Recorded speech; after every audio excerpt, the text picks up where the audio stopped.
The contract was already signed when I saw the headline on the flyer. Celebrating love, anniversary and wedding celebration. Anniversary, not mine, hers. They had taken my wedding, my one day, and fused it with my sister's 10-year marriage. Worse, they had made me pay the bill for both. That was the moment I stopped being their child and started being their executioner. It hadn't always been this way. For years, I bent to keep the family together. I was the quiet one, the fixer, the obedient child who never complained. She, my sister, was the jewel, the golden one. Every birthday, every achievement celebrated in gold letters. When she married, my parents emptied their savings to give her a cathedral wedding. I stood at the altar, bridesmaid in pastel, smiling as if the hollow in my chest wasn't real. And when it was finally my turn, I thought, maybe it would be different. My fiancé and I saved for years. We dreamed of a quiet, elegant wedding, a day that belonged to us. But the moment my parents got involved, the ground shifted.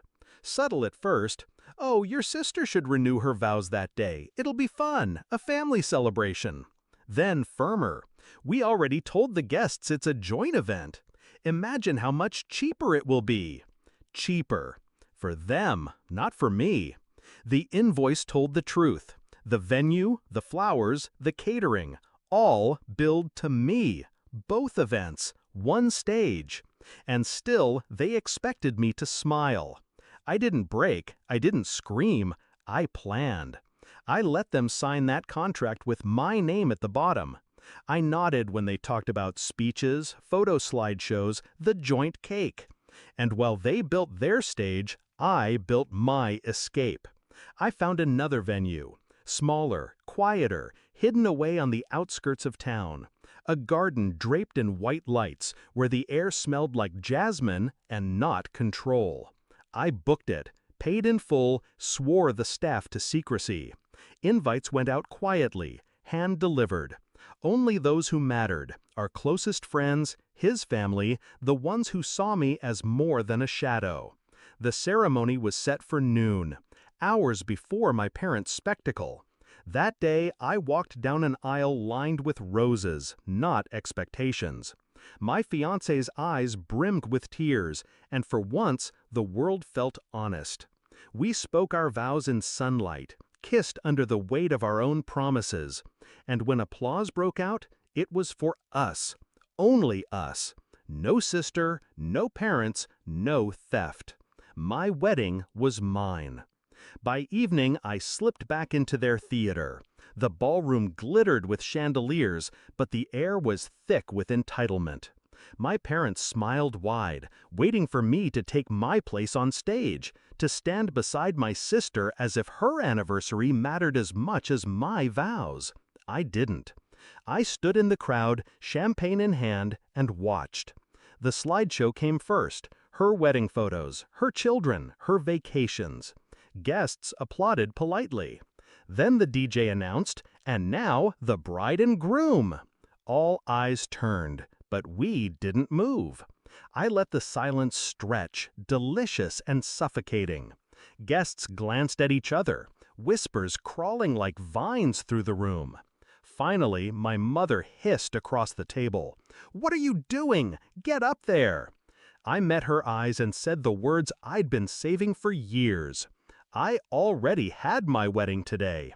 You weren't invited. The color drained from her face. My father's jaw clenched. My sister's smile faltered, confusion curdling into rage. The whispers turned sharp. Guests leaned in, hungry. "Wait, what? She already got married? When?" I took a slow sip of champagne, letting them choke on the truth. This isn't my wedding. This is her anniversary party. I'm just a guest. The collapse was instant.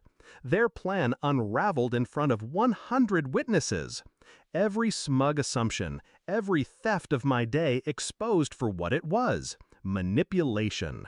My sister stormed off. My mother begged for explanations. My father's silence was heavier than stone. I left them there, in their empty stage, their hollow celebration. Now, when I look at my wedding photos, I see joy, real joy. Not something staged, not something stolen. Just us, untouched by their control. They don't speak of that night anymore. The silence is their punishment. The memory is mine. Do I regret it? No. I regret the years I let them script my life. I regret the silence I kept. I regret the child who thought obedience would one day be rewarded. But that night, that was my freedom. Because I married the man I love and left them to marry their shame.